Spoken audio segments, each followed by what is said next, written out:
Doctor Mehul Bhatt once again.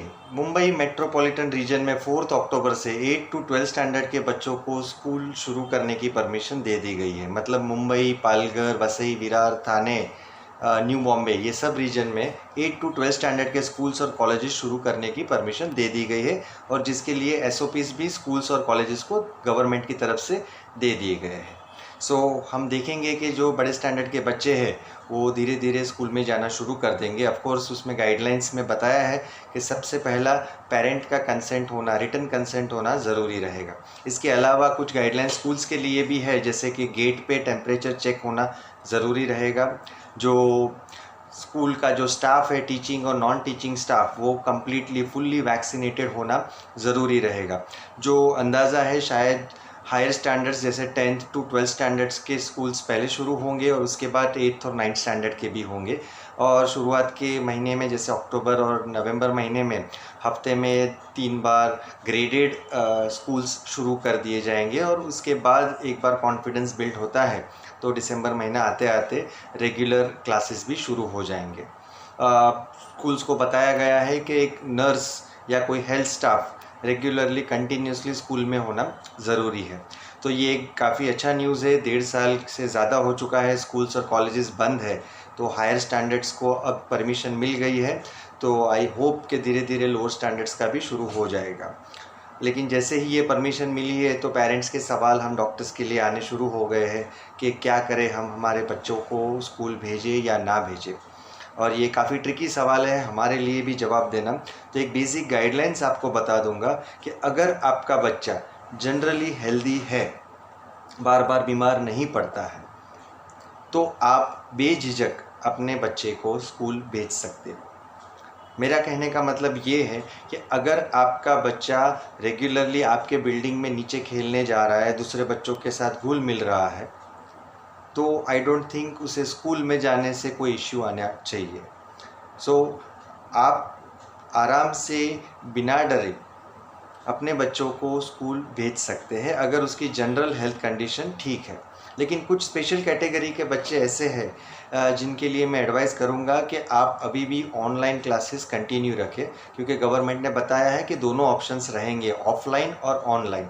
तो ये कौन से कैटेगरी के बच्चे हैं जिन्हें ऑनलाइन अभी भी कंटिन्यू रखना चाहिए? वो है जो बच्चों को कोमॉर्बिडिटीज़ है, जैसे कि मोटापा, एक्सेसिव मोटापा, बच्चे की हाइट और एज के हिसाब से अगर उसका वज़न 30% से भी ज़्यादा है, मतलब अगर 12 साल का लड़का है और उसका वज़न उसकी हाइट के हिसाब से जितना होना चाहिए उससे भी 30% ज़्यादा है, तो वो ओबेसिटी के कैटेगरी में आ जाता है। तो ऐसे ओबेस बच्चों को जो इम्यूनिटी है वो थोड़ी कम रहती है और तुरंत बीमारी लगने का डर रहता है। तो ओबेस बच्चों को आई वुड स्टिल एडवाइस कि अगले कुछ महीने ऑनलाइन क्लासेस कंटिन्यू रखें।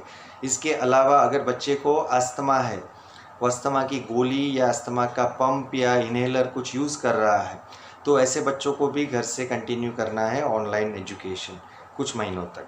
ऐसे ही अगर बच्चे को राइनाइटिस, एलर्जिक राइनाइटिस, मतलब बार बार ज़ुकाम हो जाता है, बार बार छींक आनी शुरू हो जाती है, बार बार टॉन्सिल, गले के इन्फेक्शन हो जाते हैं, तो ऐसे सेंसिटिव बच्चों को जिनकी रेस्पिरेटरी सिस्टम और नाक थोड़ा कमज़ोर है, ऐसे बच्चों को भी कुछ महीनों तक स्कूल्स अवॉइड करने हैं, लोगों से घुलना मिलना अवॉइड करना है। और ये इसके अलावा अगर कोई और बीमारी है जिसके लिए आपका बच्चा ट्रीटमेंट ले रहा है, तो आपको ऑफलाइन स्कूल्स कुछ महीनों तक अभी भी अवॉइड करनी है, जब तक क्लैरिटी नहीं आ जाती है, कोविड का डर 100% नहीं चला जाता है, तब तक आपको ऑनलाइन क्लासेस ही कंटिन्यू करने हैं। लेकिन अदरवाइज़ जनरली हेल्दी बच्चों को स्कूल जाने के लिए कोई इश्यू नहीं है। ऑफ कोर्स हमारे सर पे कोविड का डर फिर भी रहेगा, लेकिन कोविड के अलावा बाकी भी सब बीमारी है जो पहले से कंटेजियस थी, जैसे मीज़ल्स है, चिकन पॉक्स है, मम्स है, फ्लू है, वायरल फीवर है। ये सब कंटेजियस डिजीज़ थी जो स्कूल में एक बच्चे को होती थी तो बाकी के बच्चों को भी होने का डर रहता था। तो ऐसे ही एक कोविड भी आ गया है। एक चीज़ अच्छी है कि पिछले 1.5 साल में इंडिया में कोविड की वजह से ज़्यादा कॉम्प्लिकेटेड केसेस बच्चों में नहीं पाए गए हैं। तो कोविड अगर हो भी जाता है तो ज़्यादातर केस में वो माइल्ड होगा। इनफैक्ट यूएस और यूरोप में जिन कंट्रीज़ ने पिछले साल दिसंबर जनवरी महीने में स्कूल शुरू की थी, वहाँ पे ऐसे काफ़ी किस्से आए थे कि एक एक क्लास में 10-10 20-20 बच्चे कोविड पॉजिटिव निकले थे। लेकिन अच्छी बात ये भी थी कि वो सभी बच्चे को माइल्ड कोविड हुआ था और ज़्यादा कॉम्प्लिकेशन, हॉस्पिटलाइजेशन या एक्सेस ट्रीटमेंट की भी ज़रूरत नहीं पड़ी थी। तो चेन रिएक्शन आ सकता है, स्कूल में भी एक बच्चे से दूसरे बच्चे को भी आ सकता है और कोविड भी हो सकता है। लेकिन अलर्ट स्कूल का स्टाफ भी रहेगा और अलर्ट आपको भी एज अ पेरेंट रहना ज़रूरी रहेगा। एक आपकी ज़िम्मेदारी बन जाएगी कि अगर आपका बच्चा बीमार है या उसको कुछ सर्दी खांसी है या बुखार है तो उसे स्कूल मत भेजिए। ये सब गाइडलाइंस अगर आप फॉलो करेंगे तो आई डोंट थिंक कि स्कूल में जाना ज़्यादा कोई इश्यू होगा। और एक चीज़ इम्पॉर्टेंट मैं आपको बताना चाहूँगा कि आपके बच्चे को स्कूल में भेजने से पहले एक चीज़ कंफर्म कर लीजिए कि आपके घर में सभी एडल्ट्स फुल्ली वैक्सीनेटेड हो, क्योंकि एक बार बच्चा बाकी बच्चों के साथ घुलने मिलने लगेगा तो वो वायरस घर पे आ सकता है। स्पेशली उसे तो कुछ नहीं होगा, लेकिन अगर कोई घर के बुज़ुर्ग है, एल्डरली लोग हैं जो ऑलरेडी बीमार है, तो बच्चे की वजह से उन्हें कोविड लगने का डर रहेगा। एक चीज़ कंफर्म कर लीजिए कि बच्चा स्कूल में जाए, बाहर लोगों से घुले मिले, उससे पहले आपके घर के सभी एडल्ट्स फुल्ली वैक्सीनेटेड होना ज़रूरी है। एट द सेम टाइम अगर आपके घर में कोई बुज़ुर्ग है जिसकी इम्यूनिटी कम है, जिसकी कोई कोमॉर्बिडिटी जैसे हार्ट डिजीज़ या डायबिटीज़ या कैंसर की ट्रीटमेंट चल रही है या कोई और बीमारी की ट्रीटमेंट, तो उस व्यक्ति को, उस पेशेंट को बच्चे से दूर रहना है। क्योंकि बच्चा अगर बाहर जाएगा और अगर वो वायरस घर पे लाएगा तो ऐसे लोग जिनको ऑलरेडी पुरानी बीमारी है वो उनका रिस्क बढ़ जाएगा। तो ये भी चीज़ का ध्यान रखना ज़रूरी है कि आपके बड़े बुज़ुर्ग घर के या कोई बीमार व्यक्ति आपके बच्चे के डायरेक्ट संपर्क में ना आए। स्पेशली जब बच्चा स्कूल से वापस आता है तो उसे डिसइंफेक्शन के लिए प्रॉपर साबुन से नहाना है और उसके जो कपड़े हैं वो डायरेक्टली धोने डालने हैं। तो ये छोटे मोटे प्रिकॉशंस लेना बहुत ज़रूरी है। ऑफ कोर्स कोई गारंटी नहीं है कि कोविड वापस आएगा या नहीं आएगा, लेकिन एक कॉन्फिडेंस रखना ज़रूरी है। गवर्नमेंट ने काफ़ी सोच समझ के एडवाइज़र्स और साइंटिफिक कम्युनिटी की सलाह लेने के बाद ही ये डिसीजन लिया है।